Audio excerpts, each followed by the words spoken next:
So all this woke stuff, teaching about white privilege, the insanity that so many curriculums forcing down students' throats, parents' throats.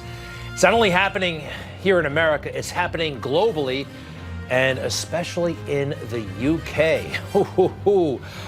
It is a radically different school system than just a short time ago. We're joined by Alka Sehgal Cuthbert from England. She's the director of a group called Don't Divide Us. And my understanding is she's not a big fan of the teaching of white privilege. She had a few things to say about it, and she was disinvited from a very prominent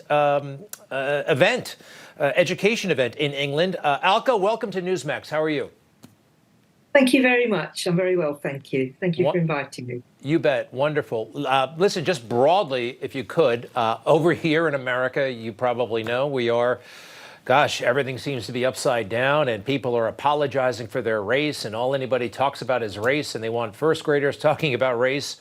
What's it like in your neck of the woods? Well, so far Britain isn't as far gone down the road. And historically, Britain's experiences have been very different. But our research that we have done and the stories that we're hearing from parents and teachers are indicating very, very worrying signs that this kind of critical race theory ideology is coming into schools really by the back door. There's very little scrutiny over it. Nobody's really monitoring the rise of these third-party organizations and companies who are being invited, not just to teach about certain theories, but to actually sort of, like in an impartial way, where other views are presented, but they're being taught as if they were facts and as if they were like the basis for ethical action, you know, the way people should behave with each other. So they're re-racializing a culture which in Britain has been, you know, has managed to make very good progress and getting to the point where race was becoming a negligible factor in, you know, in most people's, not everybody's, but in most people's life chances. So It's a very backward step. Wow, re-racializing. I've never heard it put that way, but that's what's happening, re-racializing. So there's this conference called Rethinking Education, and I believe it's, rather popular, well-attended.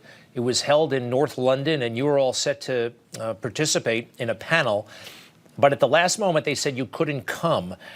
And are we right here in that several other panelists said that your presence would make them feel unsafe? Well, I must make clear, none of the panelists on the session I was due to speak at, which ironically is called What is Indoctrination and What Can Schools Do to Avoid It?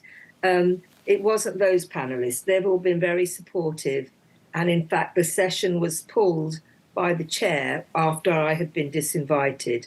It was other speakers and other delegates who have remained anonymous, who 48 hours before the conference was due to take place, contacted the organizer to say that they would feel unsafe in the presence of somebody from Don't Divide Us.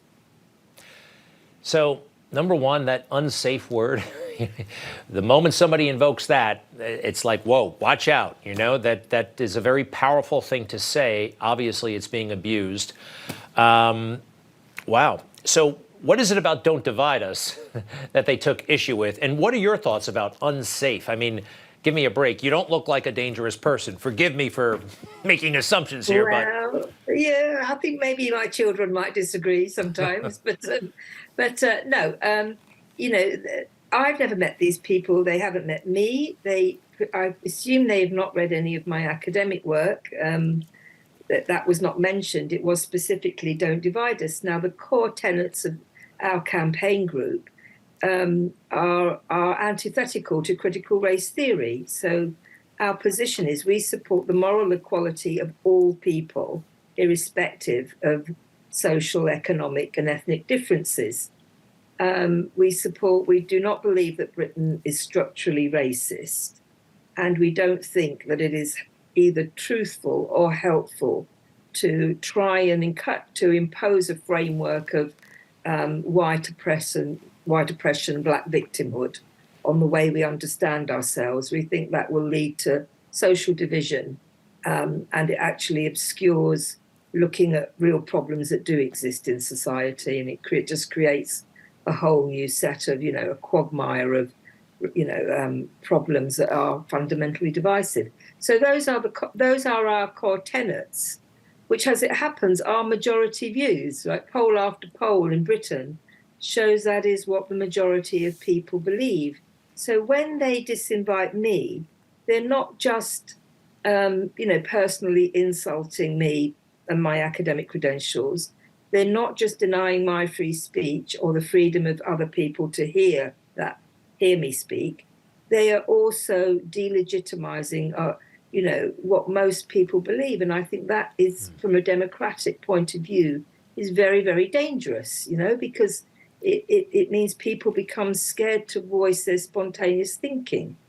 And, the idea of what it is to be a good citizen changes from being someone who's autonomous and able to speak freely to somebody who relies upon expert theories to tell them what they should think and to comply with that. Sure.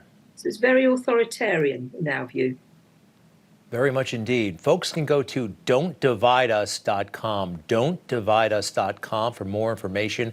Dr. Alka Sehgal Cuthbert, never could imagine that this is all happening. It's very, very strange. But we're thankful to you, and you're a courageous person, and this group that you're directing sounds awesome. Don'tdivideus.com. Thank you very much. Thank you. We'll be right back.